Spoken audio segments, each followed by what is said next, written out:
Hey everybody, Dan here with Pain For You.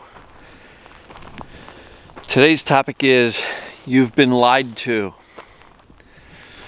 So I'll get into that in a minute. We're going to take a couple of nice deep breaths as I walk back to the back of the property. It's nice and quiet out here. No wind, which is great. Take a couple nice refreshing breaths.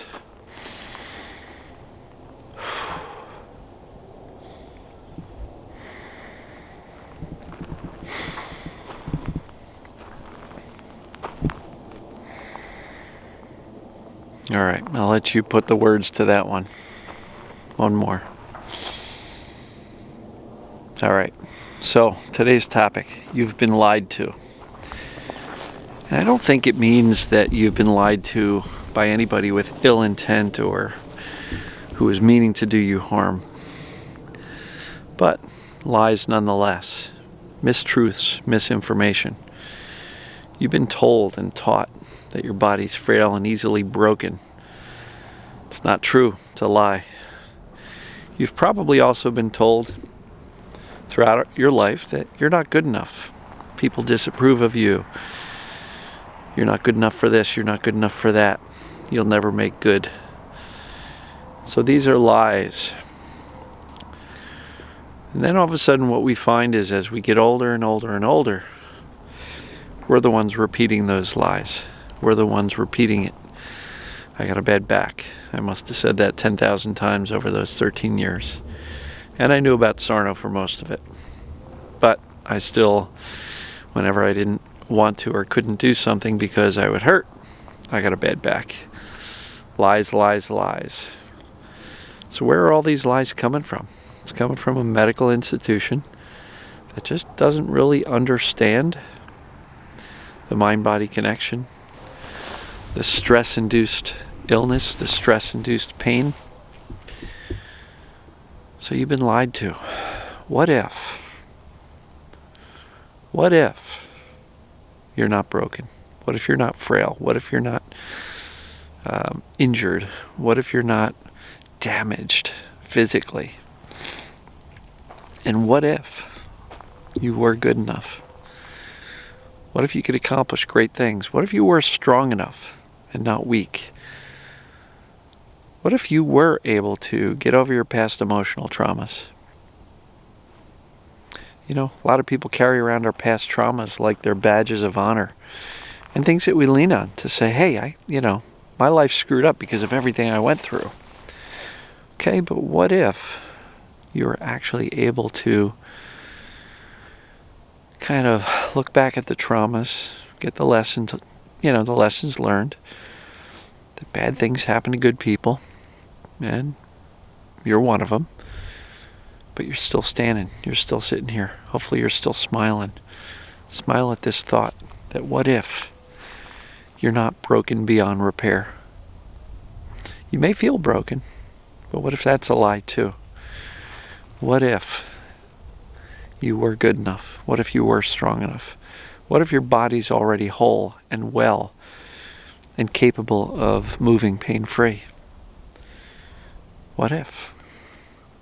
I think it's really, really important to teach your brain the truth, which is that you are good enough. You're strong, you're powerful, you're capable, you're confident, right? We don't have to go through life feeling weak and less than. We don't have to go through life feeling broken, both emotionally, mentally, physically, right? I'm going to argue for your potential. I'm going to argue for your possibilities all the time. If you're sitting here going, but Dan, you don't know my story. No, I don't. But I'm still going to argue for your potential and your ability to rise up above the past traumas, rise up above the real injuries and onset of this thing called TMS, the mind-body syndrome. I'm going to encourage you to rise up. What do they say? Out of the ashes, out of the flame, rise up. Look, many of us have had tough lives, but that doesn't mean it can't get better. Starting right now, it can. And a lot of it stems from making a decision, right? Making a choice. What if you're not broken? What if you are good enough? What if your traumas can be left behind? Because as long as we keep on, hanging on to those past traumas as reasons why we're kind of messed up today, do you think we're going to get better? Or do you think we're going to kind of stay messed up, right? I think it's really important to say, I can get past that. Our brain is listening all the time. And our brain generally does what we instruct it to do. So if you instruct it to say, you're one strong cookie, you're one tough cookie, and you are capable of learning the lessons from the past traumas, letting the emotional charge go, deciding who you want to be, and moving forward towards that new life, that better version of yourself, right?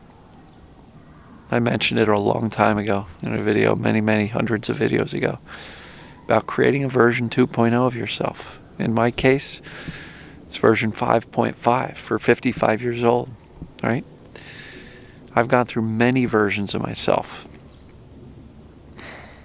So come up with a version number for yourself. If you're 62 years old, maybe you're version 6.2 of you.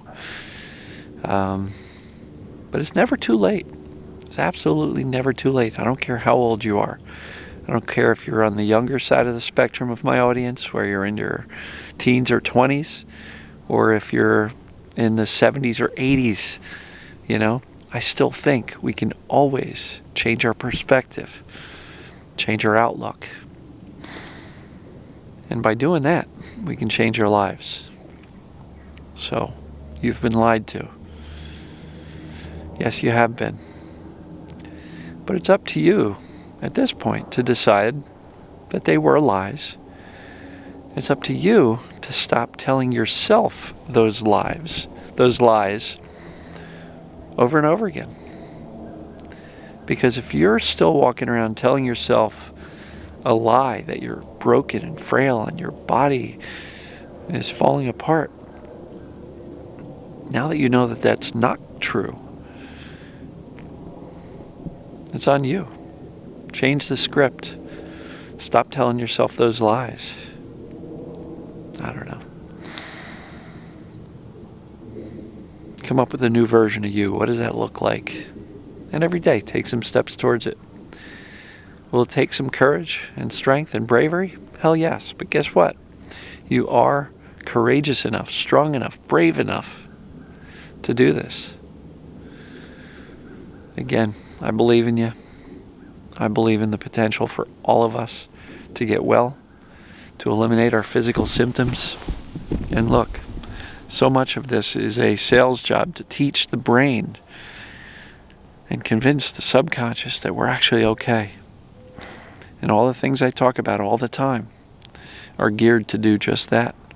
Teach the brain you're safe in your physical body, in your emotions, in your thoughts. Your brain will eventually get the message and let go of the symptoms. Indifference is a wonderful tool.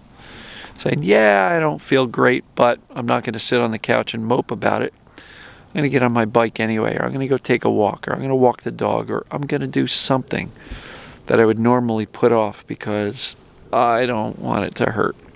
I'm not saying go out there and torture yourself, but just make living your life more important. So, when I say you've been lied to, again, not by anybody with evil intent. I think our doctors and our media and the internet and the people in the other, pain groups and the support groups are all well-meaning. But, like I was saying the other day, misinformation. Your brain's working flawlessly, just with bad data. So it's up to you to kind of reject those lies. Stop repeating those lies to ourselves. Decide who you want to be. Decide for yourself what the truth is. And look, I've been doing this every day for almost 2 years now. My truth is that TMS is a real thing. And it accounts for so much more than people realize. So, stop the lies. Don't keep on repeating them. Know that you can do better. Know that you can do well. You are strong. You are brave. You are courageous. And you do have a wonderful future ahead of you. It's possible. I'm proof. 13 years. You know, physically I feel better now than I did in my 30s. So, and I'm 55 now. I'm going to be 56 in June. Yikes. So, love you guys and gals. Talk to you soon. Talk to you tomorrow.